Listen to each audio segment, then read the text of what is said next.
doesn't fit well.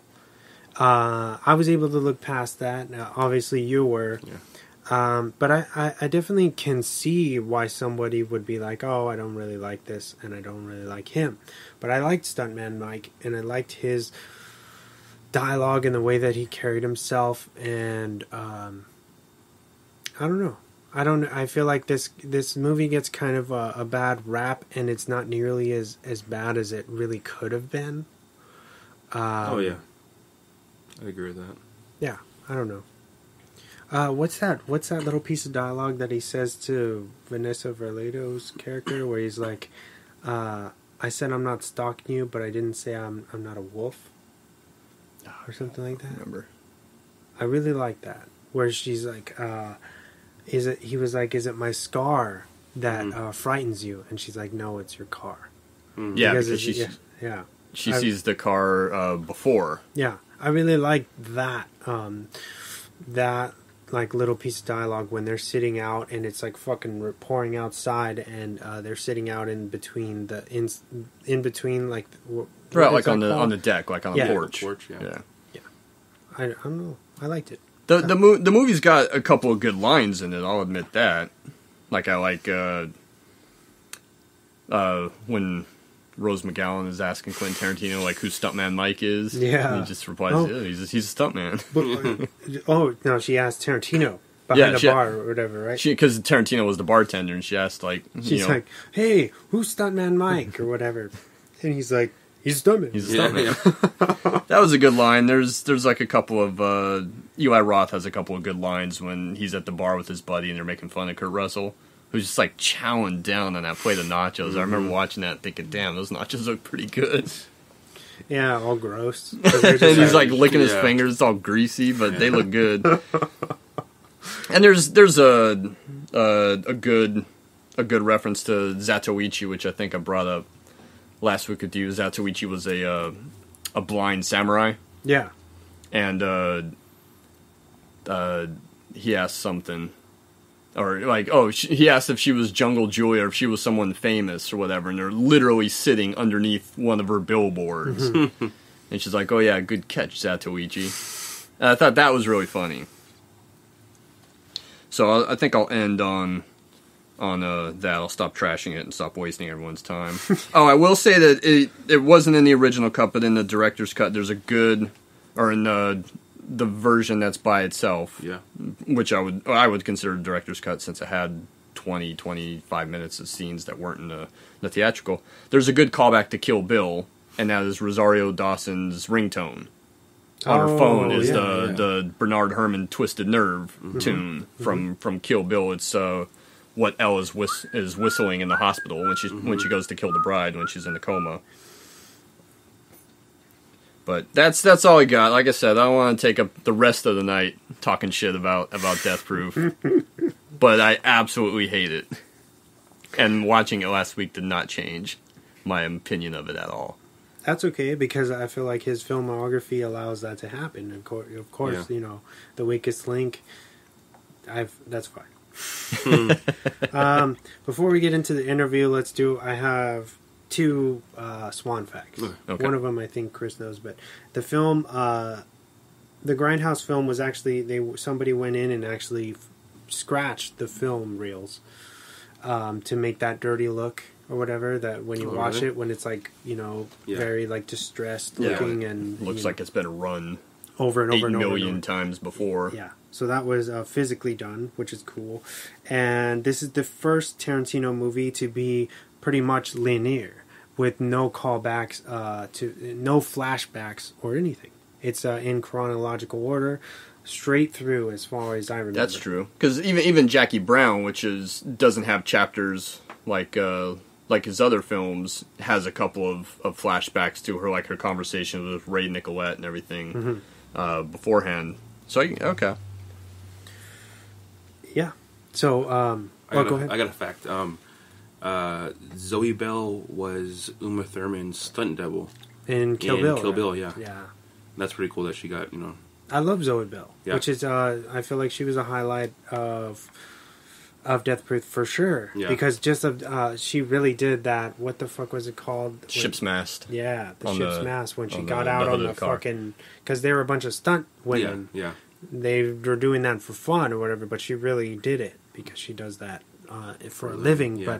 But that's something that I could really respect, and I really love that kind of final chase. Yeah, or whatever, the way that pans out. The chase is good. Yeah. really good. Well, because Death Proof was supposed to be a throwback to old like muscle car grindhouse flicks or whatever, or how Tarantino remembered them. Of course, he put in all the arguably like unnecessary dialogue. Yeah, if that was the straight exploitation car movie from the 70s, they would have jumped pretty much right into that stuff. Without taking nearly an hour before he even gets into the car. Well, yeah, because they do the whole fact that they kill the whole first set of ladies, like the whole cast, was very weird structurally. Because you're just left like, oh, that's it. Like I thought that was the end of the film, and they just kind of introduced these next ladies, and it was just kind of weird for me in that aspect to just get this whole another set of women, and then you have to kind of bond with them in that little bit of time. Mm-hmm. They do give you that little bit of dialogue, so I think maybe that's why it's so overplayed, maybe, to kind of get a feel for these ladies and what happens towards the end and when they go after him. Yeah, because it is kind of a revenge film. But yeah. Anyway, that's the end, I think, of the Death Proof bit.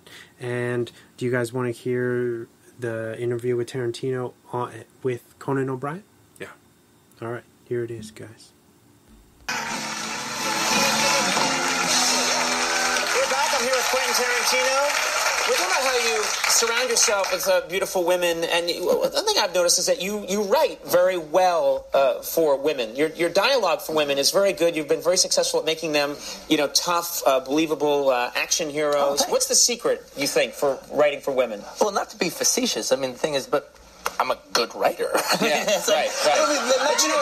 But what's interesting is it's clearly been established. But I think a lot of people who are good writers have trouble writing for the opposite sex. Well, part of me just doesn't quite understand that, because I mean, if you can only write about yourself, then you must not have that much imagination. It's kind of a writer's job to listen to people and hear people talk. Right. But I do have a little bit of an edge. I have a lot of female friends. I just feel comfortable around the camaraderie of females and everything. I just know it's like friends, like Robert Rodriguez is one of my best friends. But I don't hang out with a group of guys when I'm with him. It's just me and him. Right. All right. Any other of my male friends that I really like, it's like me and them, and that's it. But with girls, I do have a tendency to hang out with these 3 girls over here and those 4 girls over there. And then I'm just kind of part of, I'm just one of them, and we're all just hanging out. So you think at a certain point they get so comfortable around you that they... if they are putting on or talking differently around men, they forget and they talk normally around you completely. And if there's one big thing that I have noticed, all right, that I probably wasn't aware of before, was just the fact that if you're a gentleman and you go out and you have a date, you don't call up all your guys and say hey, I scored with her. Well, what happened? Well, I did this and I did this and I did that and I did this. All right, that would be rude if the gentleman doesn't talk. All right. Girls don't have that problem at all. Yeah. I mean, not at all. Right. All right? I mean, if 3 girls know that one of their girls is going out with whoever, all right, they are on the phone with them, literally, if they think the date's going to be over at 2, they're on the phone with them at 2. If not, they better be calling them by 10:30, and they're like, how big was he? How much money did he spend? What did he wear? What is he like? Is he this? Is he that? Has he a good kisser? They want all the information, all the details. My wife calls you a lot, doesn't she? It's horrified. He's coming, I gotta go. Honey, why are you crying? But that's great. It's obviously worked very, very well for you. Yeah.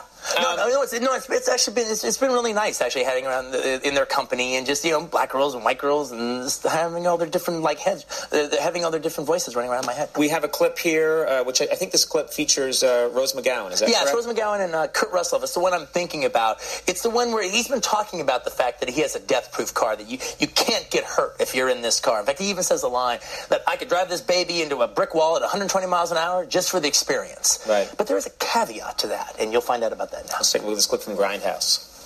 Kurt Russell, too. Snake Plissken is back. He is back. And better than ever. Thank you. Grindhouse opens this Friday, and I think you'll be going to see it. Quentin Tarantino, always a pleasure. Thank you so much, sir. Jesse L. Martin coming up. We'll take a break. We'll be right back. All right. So that was the interview with Conan O'Brien about Death Proof. Did you guys have anything you wanted to say before we get into my favorite Tarantino film, which is Inglourious Basterds? Anything at all? Closing notes? Nothing? I think I've said all I needed to say about Death Proof. I think everyone listening knows exactly how I feel about it. All right. Well, with that being said, here is the trailer, the amazing trailer for fucking Inglourious Basterds. 10 hot! Eyes forward!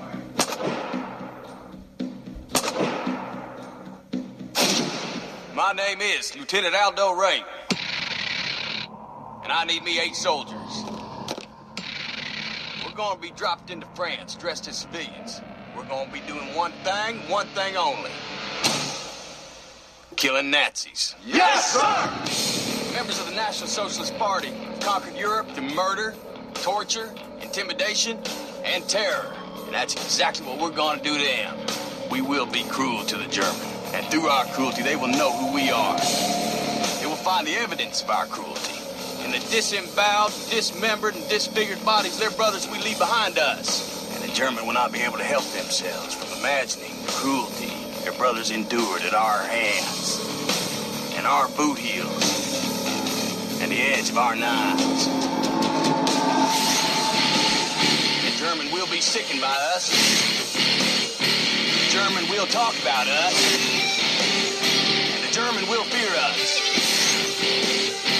Nazi ain't got no humanity. They need to be destroyed. Each and every man under my command owes me 100 Nazi scalps. And I want my scalps. 9. Sound good? Yes, sir! All right, yeah, that was the first trailer for Inglourious Basterds. That's funny because it only plays up that one specific section of the film. It doesn't play up any of the other sections. Yeah. Which I feel like that scene is a big part of what makes the whole film. Mm-hmm. As far as the bastard side. Yeah. I know there's other characters that but as far as the bastards, that is the scene that makes them, at least for me. So this film was released in 2009. It runs at a pretty long, but it doesn't feel this long. It's 2 hours and 33 minutes.